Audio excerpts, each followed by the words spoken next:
혹시 최근 애플이 중국에서 탈출하려 한다는 이야기 들어보셨나요? 중국에서 만들던 아이폰 시리즈를 인도에서 만들기 시작했고, 또 애플워치와 맥북은 베트남에서 시험 생산하고 있다는 기사가 나왔죠. 표면적으로는 그럴 수 있겠다 싶은 게 미국의 대중국 제재가 심해지는 마당에 애플로서도 눈치가 보일 수 있고요. 또 중국 정부가 코로나19 방역을 너무 심하게 하면서 공장 가동에 차질이 생기고 있다는 우려가 나왔거든요. 실제로 애플이 중국을 탈출하고자 하는 생각을 가지고 있는지 또한 의문이 들죠. 이런 가운데 최근 대두되고 있는 탈세계화 상황과 맞물려 이 문제가 애플의 잠재적인 리스크가 될 가능성이 있어 보여요. 넘버스에서 진퇴양난에 빠진 애플의 상황을 정리해봤습니다.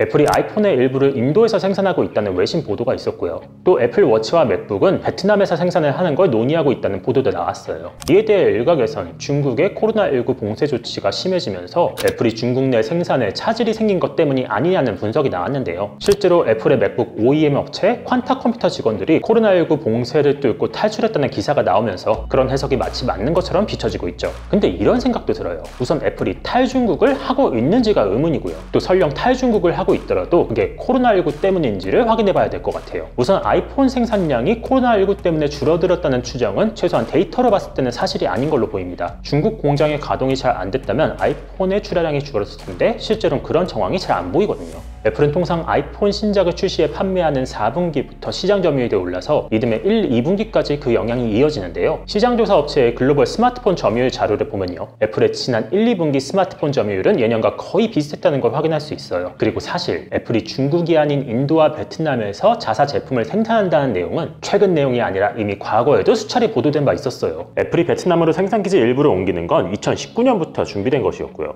또 인도에서 아이폰을 생산할 거란 기사도 이미 2015년 등장한 바 있어요. 애플로선 새로운 시장을 확보하는 관점에서 이미 오래전부터 생산기지 이전을 준비해왔고 그게 최근 들어 다시 보도된 건데 코로나19 때문이라고 과해석되고 있는 거죠. 애플이 이들 지역으로 생산기지를 옮기는 이유는 두 지역의 성장성이 애플에게 꼭 필요하기 때문으로 보여요. 인도의 경우 세계에서 인구가 두 번째로 많은 반면 아이폰 점유율은 단 3%에 불과하고요. 베트남도 인구가 1억 명에 달하는데 최근 들어 아이폰의 점유율이 조금씩 올라오기 시작한 상황입니다. 특히 베트남의 새로 지은 생산기지에는 중국의 럭스쉐어라는 기업도 참여했는데 만약 탈중국의 의도가 있었다면 중국 기업이 여기에 참여하기는 정말 쉽지 않았을 거예요.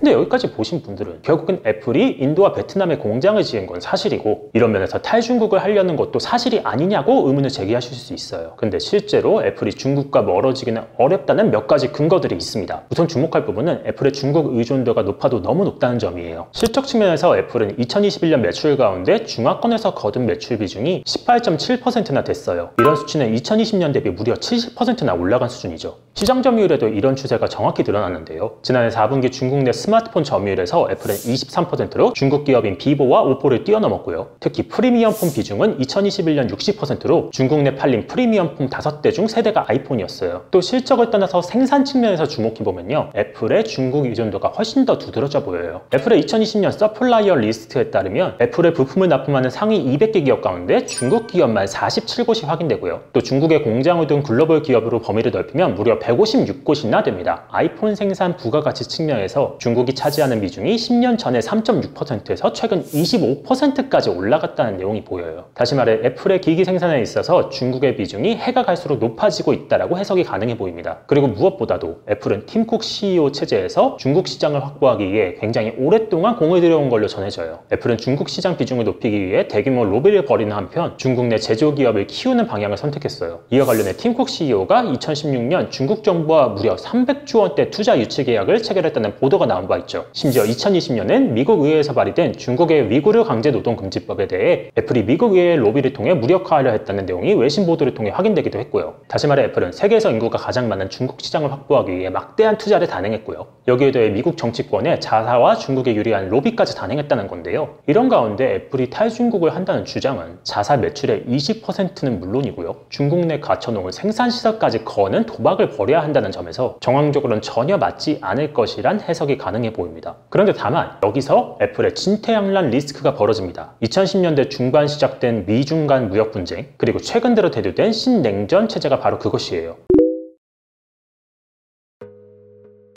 미국은 트럼프 대통령 시기부터 미중 무역 갈등을 벌이면서 중국을 끊임없이 압박해왔고요. 여기에 올해 들어 러시아가 우크라이나를 침공하면서 사실상 세계화 시대가 종언을 맞이했다는 이야기까지 듣고 있죠. 이런 가운데 바이든 행정부는 최근 들어 바이 아메리카, 메이드 인 아메리카를 외치면서 세계 각국 기업들이 공장을 미국으로 옮길 것을 강요하고 있어요. 실제로 올해 들어 미국에 35만 개의 일자리가 새로 만들어졌다고 하는데, 이에 대해 미국 정부의 리쇼어링 정책이 큰 영향을 미쳤다는 분석이 나왔죠. 중국이 GDP에 있어 미국의 80%에 육박한 상태고 2028년에 아예 미국을 뛰어넘을 것이란 분석까지 나오고 있는데, 최근 미국이 자국 중심적인 경제체제를 구축하려는 모습을 보이는 건 미국을 뛰어넘어 글로벌 패권을 차지하려는 중국을 견제하려는 포석으로 보이는 대목이에요. 그리고 또 하나 주목할 건 바로 기술 안보 측면입니다. 미국 정부는 2020년부터 최첨단 반도체 기술을 중국으로 반출하는 거 원천 차단한 상태고요. 나아가 올해 들어선 우리나라와 대만, 일본 등 반도체 선진국들과 함께 칩4 동맹이란 걸 구축해서 자국 중심의 기술 안보 시스템을 갖추려 하고 있죠. 실제로 최근 기사를 보면 애플이 아이폰 14 시리즈에 중국 메모리 반도체 YMTC로부터 낸드 플래시를 탑재하는 걸 검토했다가 미국 의회로부터 경고장을 받았다는 기사가 나왔는데요. 사실 애플이 YMTC에 낸드 플래시를 검토했던 건 4년 전인 2018년부터거든요. 이 문제가 지금 와서 터졌다는 건 최근 기술 안보가 얼마나 중요하게 대두되고 있는지를 짐작할 수 있는 대목으로 보여요.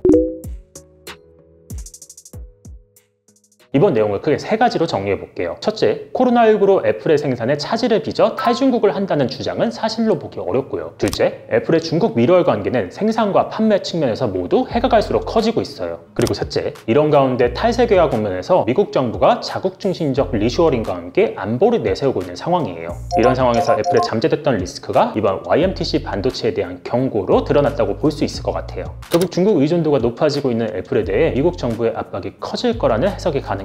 지금까지 애플은 미국과 중국 사이에서 균형점을 잘 잡고 있었다면 이제는 양자 중 하나를 선택해야 되는 상황이 강요되고 있는 거죠. 애플에게 이 같은 상황은 머지않아 해결해야 될 엄청 큰 숙제로 보이는데요. 과연 애플은 어떤 선택을 할 수 있을까요? 높은 의존도의 중국과 헤어질 결심에 나설지, 아니면 지금처럼 미국과 중국 사이 불안한 줄타기를 지속해야 될지를 결정해야 될 걸로 보입니다. 하시고 싶은 말씀, 궁금하신 내용 댓글로 남겨주시면 저희가 취재해 답변해 드릴게요. 이번 넘버스에서 저희가 준비한 이야기는 여기까지입니다.